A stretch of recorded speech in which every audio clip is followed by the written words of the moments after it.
When Warren Pryce suffered a massive stroke in 2001, his future looked bleak. He had to learn to do the most basic things over again. At first, he wanted to throw in the towel, but those feelings of despair didn't last long. In the fourth story of our five-part inspirational series, we meet a man who is a role model for those living with disabilities.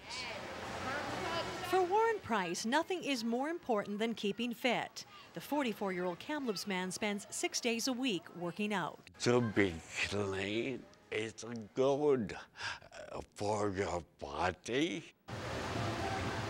It wasn't always this way. Warren Pryce has had to teach himself to do the most basic things after suffering a massive stroke in 2001. Years of hard living and too much partying had caught up to him. He has little memory of the event. After spending 7 days in a coma and weeks in intensive care, the stroke had left permanent damage.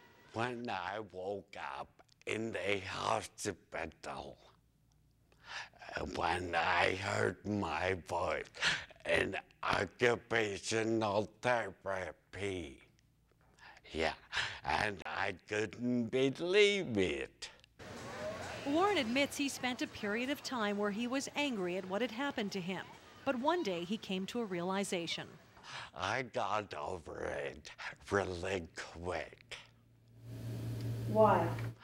Because I knew I couldn't do anything about it. From that point on, Warren vowed to take care of himself. No drinking, no drugs, no junk food.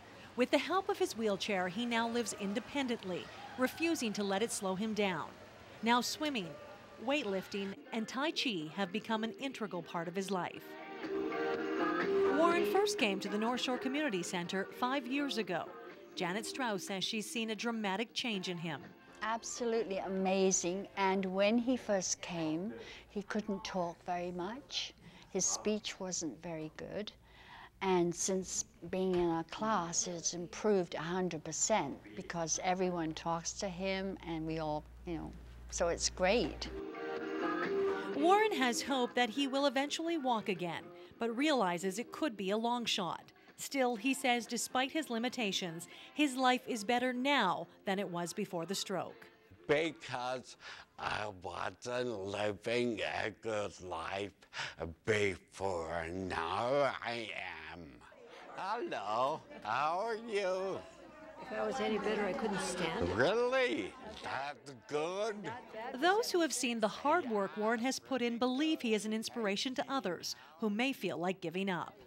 It's a wonderful thing for him to be able to feel that way because myself, I'm not sure whether I would be able to rise to the occasion the way he has if I was in that position. I'm not sure. He really inspires all of us, I think. Warren credits his mother and stepfather for helping with his recovery. He believes that anything is possible. Keep going. Don't quit. It'll get better somehow. You'll see. Well, she's there to help those who are at the end of their life. And tomorrow in our final segment of Inspirational Stories, we will meet Danielle Philgate, a care aide at the Marjorie Willoughby Snowden Memorial Hospice Home. After losing her mother and grandmother within a year, she found in her time of sorrow a new mission in life. Did you want anything? Coffee? I think you have to be comfortable with death. You have to be comfortable around that. You have to be comfortable with people and people who are, in pain, emotional pain when their family member dies.